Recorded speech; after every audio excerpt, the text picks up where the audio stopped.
This is the Simmons 8892 handle for the 4800 series Simmons yard hydrant. What we can do, we can go ahead and take a couple measurements of the handle. We can get a total length. We'll measure from here, try to get to there, right at the top of that curve. So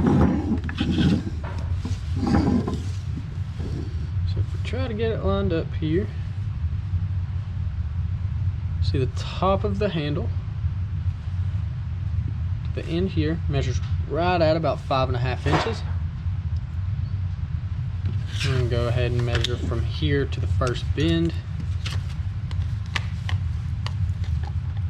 See, to that first bend it measures right at about 2.25 inches.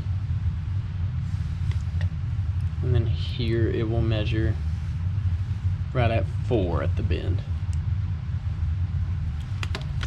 So once again, this is the Simmons 8892 handle.